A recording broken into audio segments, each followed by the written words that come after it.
और आइए अब देखते हैं 20 मिनट में 20 खबरें।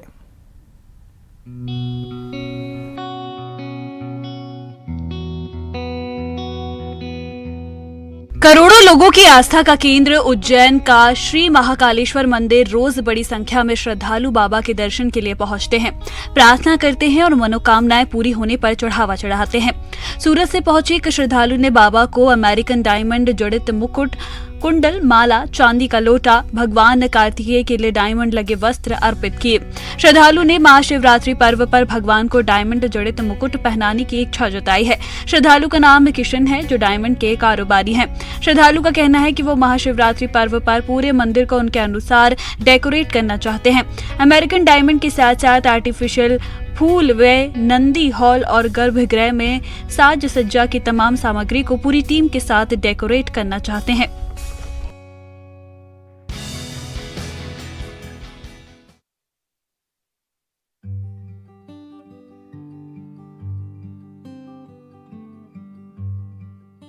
बयालीस साल के भारतीय मूल के ऋषि सुनक ब्रिटेन के नए प्रधानमंत्री बन गए हैं।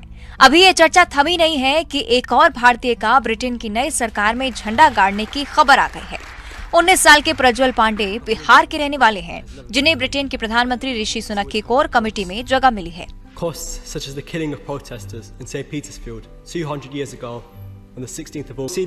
प्रज्वल का जन्म सीवान जिले में हुआ और वो फिलहाल झारखंड के सिंदरी में रहते हैं। 16 साल की उम्र में उन्होंने ब्रिटेन की कंजर्वेटिव पार्टी की सदस्यता ली। ब्रिटेन यूथ पार्लियामेंट सदस्य के तौर पर ब्रिटेन की संसद में पहली बार जब उन्होंने भाषण दिया तो ऋषि सुनक भी उनके फैन हो गए। अब उन्हें कोर कमेटी में शामिल किया गया है। प्रज्वल के दादा बागेश दत्त पांडे झारखंड के सिंदरी में सरकारी सेवा में थे। उनके पिता राजेश पांडे ब्रिटेन में ही सॉफ्टवेयर इंजीनियर हैं और उनकी मां टीचर। ब्रिटेन सरकार ने प्रज्वल को ये स्थान मिलना गर्व की बात कही है।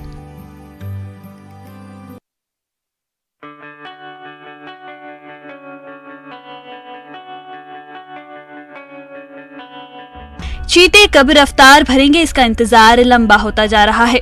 जिस बाड़े में चीतों को रखा गया है, वहां से उन्हें जंगल में छोड़ा जाए या नहीं, इस पर हुई चीता टास्क फोर्स की बैठक बेनतीजा रही। नाम्बिया के एक्सपर्ट ने बड़े बाड़े में कमी होने की वजह से चीतों को रिलीज करने पर सहमति नहीं बन सकी। एक्सपर्ट अभी भी कूनों में हैं और बाड़े का निरीक्षण कर रहे हैं। बाड़े के इंटरनल फेसिंग और इलेक्ट्रिफिकेशन का काम अभी पूरा नहीं हुआ है। कई जगहों पर तार निकले हैं, जिन्हें ठीक करने का सुझाव दिया गया है। इन खामियों को दूर करने के लिए 7 दिन का समय दिया गया है। 30 दिनों तक चीतों को क्वारंटीन किया जाना था, लेकिन ये मियाद अब बढ़कर 41 हो गई है।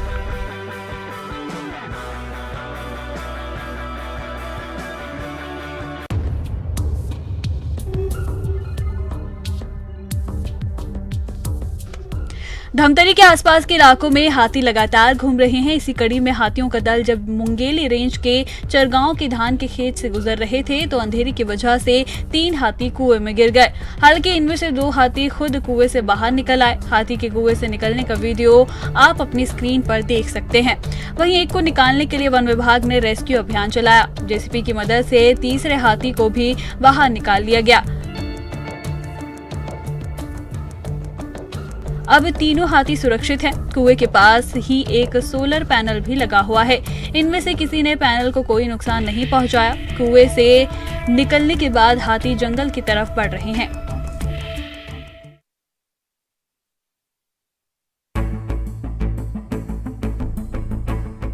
मुंगेली में हाथी लगातार उत्पात मचा रहे हैं। हाथियों के आतंक से ग्रामीण दहशत में हैं। हाथियों का दल पिछले 5 दिनों से लोरमी इलाके के गांव के आसपास डेरा डाले हुए हैं। यहाँ पास ही में बड़ी आबादी भी रहती है। ऐसे में ग्रामीण हर वक्त डर के साए में जी रहे हैं। गांव वाले कहते हैं कि हाथियों ने उनकी फसलों को भी नुकसान पहुंचाया है। वहीं उन्होंने वन विभाग पर लापरवाही बरतने का आरोप लगाया है। उनका कहना है कि हाथियों के दल को गाँव से दूर करने के लिए कोई ठोस पहल नहीं की जा रही है।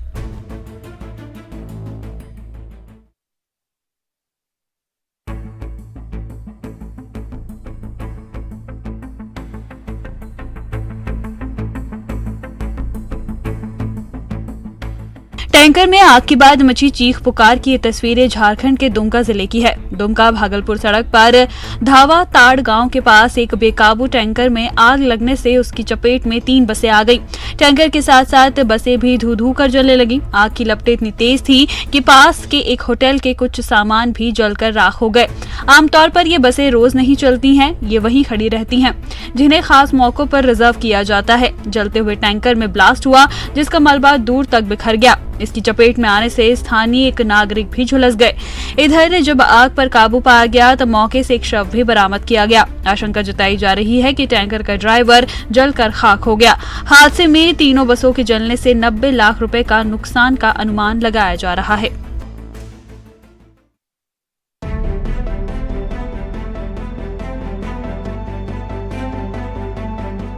साइकिल पर लदे लकड़ियों के इन गठरियों को देखिए।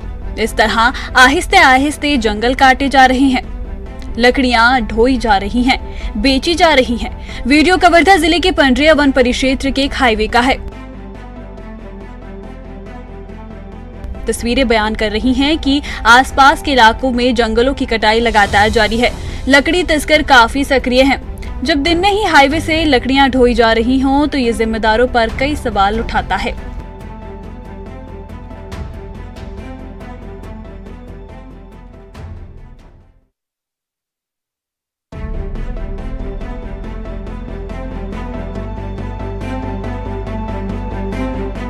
जरा सोचिए कि किसी को अगर सांप काट ले तो क्या होगा। जाहिर है कि पीड़ित हैरान परेशान हो जाएगा या घबरा जाएगा।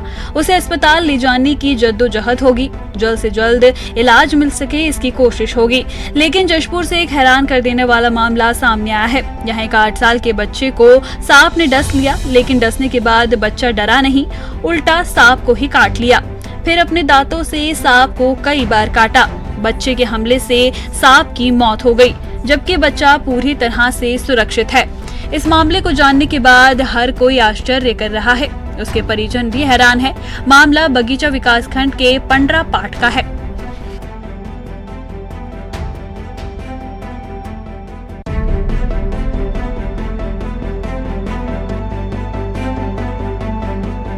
दुर्ग के अमलेश्वर थाना क्षेत्र में 2 पक्षों के बीच जमकर विवाद हो गया। मामला पाटन के घुगवा गांव का है। विवाद गांव के सरपंच और एक अन्य परिवार के बीच का है। परिवार पुरानी रंजिश के चलते पहले तो दोनों पक्षों के बीच कहासुनी हुई, फिर दूसरे पक्ष ने सरपंच की कार को आग के हवाले कर दिया। तस्वीरों में आप देख सकते हैं कि कैसे कार धू धू कर जल रही है। इसकी सूचना पुलिस को दी गई, लेकिन पुलिस देर से मौके पर पहुंची। इसे लेकर ग्रामीण भी आक्रोश में हैं। उन्होंने पुलिस पर जानबूझकर देरी करने का आरोप लगाया है।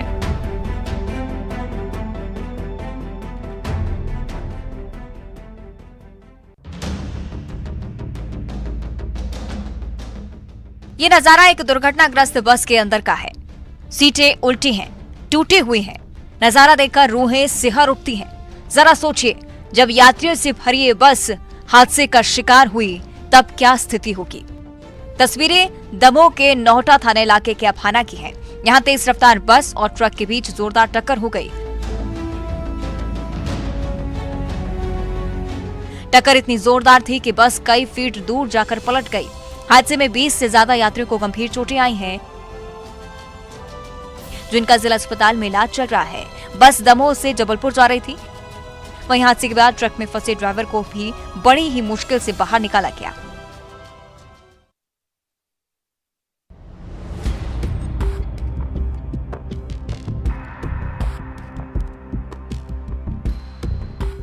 सबसे पहले तो 8 सेकंड के इस वीडियो को देखिए।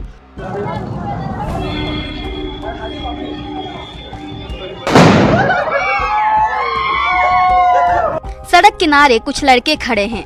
उनमें से एक चश्मा पहना हुआ है। वह पटाखा जलाता है और सड़क पर फेंक देता है।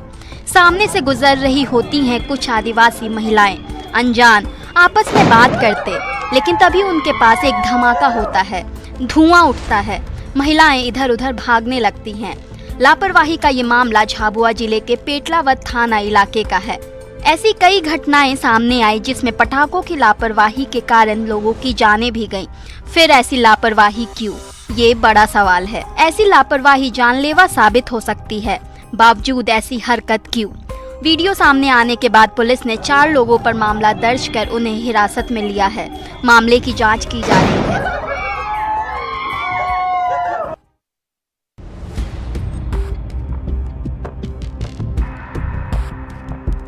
ज्वेलरी दुकान में बैठी 2 महिलाएं कभी इस जेवरात को देख रही हैं तो कभी उस जेवरात को। दुकानदार भी बड़े इत्मीनान से जेवरात दिखा रहा है, इस बात से बिल्कुल अनजान कि जेवरात खरीदने आई ये महिलाएं उसे चूना लगा सकती है। ग्वालियर के सराफा बाजार स्थित एक ज्वेलरी शोरूम का ये सीसीटीवी फुटेज सामने आया है, जिसमें महिलाओं द्वारा जेवर पर हाथ साफ करने की घटना कैद हुई। दुकानदार से बात करते हुए महिला ने कब अपने बैग में जेवर रख लिया, दुकानदार को इसकी भनक तक नहीं लगी। महिलाओं के जाने के बाद जब जेवर कम पड़ गए तो आनन फानन में सीसीटीवी खंगाली गई। तब मामले का खुलासा हुआ। चोरी गई जेवर की कीमत 50,000 रुपए है। पुलिस मामले की जांच कर रही है।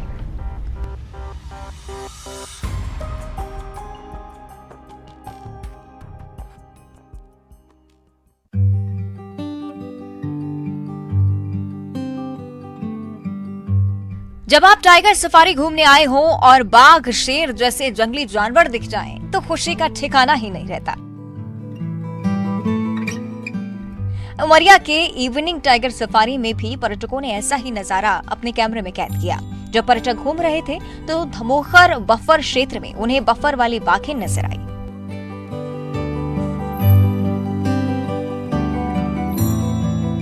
पर्यटक भी इस नजारे को कैमरे में कैद करने से नहीं चूके।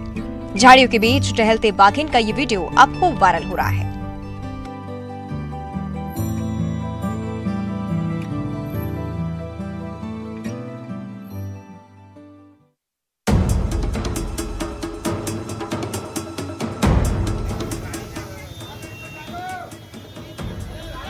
जबलपुर के गढ़ा थाना अंतर्गत संजीवनी नगर में उस समय हड़कंप मच गया जब एक मारुति वैन अचानक धू धू कर जल उठी।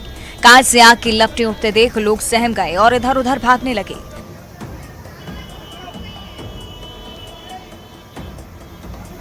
दरअसल यहाँ एक शख्स घरेलू गैस सिलेंडर से कार में गैस भर रहा था, तभी अचानक यहाँ पर आग लग गई। गनीमत रही कि आग की जद में कोई नहीं आया और न ही सिलेंडर में विस्फोट हुआ, नहीं तो बड़ा हादसा हो सकता था। लोगों ने फायर ब्रिगेड को भी इस अगलगी की सूचना दी, लेकिन दमकल की गाड़ियों के पहुंचने से पहले ही आग पर काबू पा लिया गया। मौके पर पहुंची पुलिस गैस सिलेंडर और भरने वाले उपकरण को जब्त कर चुकी है। मामले की जांच की जा रही है।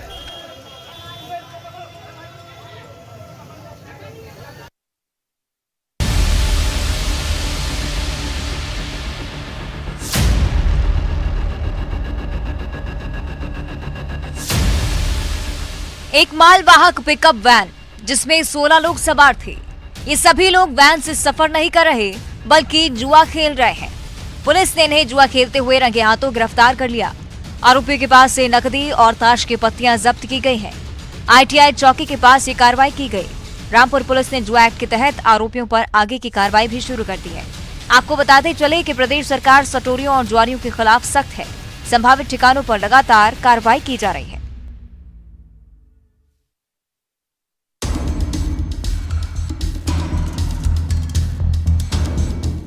कोरबा में त्रिपुरा राइफल्स के जवानों पर हमला हुआ है। तस्वीर एक क्षतिग्रस्त जीप की है। जीप का टायर क्षतिग्रस्त है, गाड़ियों के शीशे टूटे हुए हैं, हेडलाइट क्षतिग्रस्त है, आसपास पत्थर और चकनाचूर शीशे बिखरे पड़े हैं। दरअसल बोलेरो कार से कुछ बदमाश डीजल की चोरी करने SCCL के कुसमुंडा खदान पहुंचे थे। साइलो के पास जब उन्होंने त्रिपुरा राइफल्स के जवानों को देखा तो पथराव शुरू कर दिया। जवानों ने भी जवाबी कार्रवाई की और बदमाशों को मौके से खदेड़ दिया।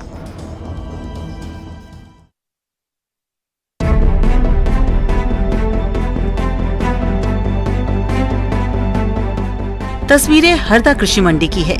अनाज की दुकानें सजी है, खरीदारों और विक्रेताओं की भीड़ भी। यहाँ किसानों को तिलक लगाया जा रहा है, माला पहनाई जा रही है। ये पूरा मामला क्या है हम आपको बता रहे हैं। कृषि मंडी में अनाजों की नीलामी शुरू हो गई है। ये शुरुआत एक शुभ मुहूर्त में हुई। यहाँ एक रिवाज है कि जब भी मंडी में शुरुआत हो अनाज की पूजा होती है तो किसानों का स्वागत किया जाता है तिलक लगाकर, इसलिए कि किसानों को उनकी फसलों का अच्छा दाम मिले, कारोबार फले फूले। लिहाजा इस रिवाज को आज भी बखूबी निभाया जा रहा है।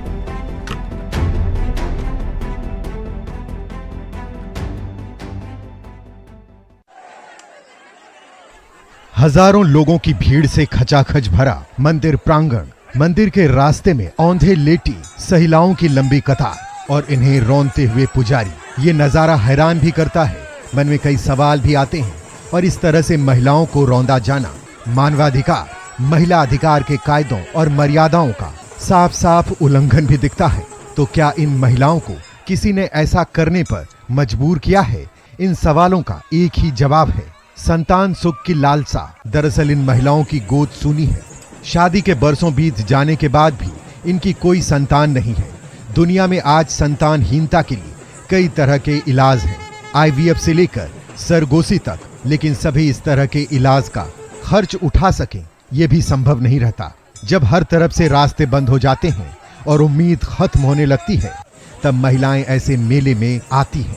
मान्यता है कि निसंतान महिला को मां अंगार मोती का आशीर्वाद मिल जाए तो उसके आंगन में भी किलकारियां जरूर गूंजती है। अंगार मोती मंदिर की इस प्रथा को राष्ट्रीय महिला आयोग और मानवाधिकार आयोग ने बरसों पहले बंद करवाने की कोशिश की थी, लेकिन जन आस्था के सामने सारे नियम कायदे कमजोर पड़ गए।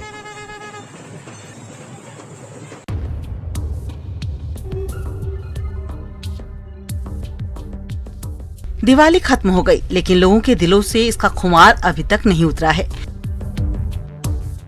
रात के अंधेरे में एक दूसरे पर फेंके जा रहे बारूद के गोले की तस्वीरें किसी युद्ध भूमि की नहीं है। कभी रॉकेट का फायर, कभी पटाखे का विस्फोट और कभी साय से तेजी से गुजरते हिंगोट। वीडियो जितना रोमांचक है उतना ही खतरनाक भी। यूं तो खतरे के लिहाज से हिंगोट प्रतिबंधित है, लेकिन बड़वानी के रोटरी क्लब और MG रोड पर युवक खुलेआम हिंगोट फेंकते नजर आए।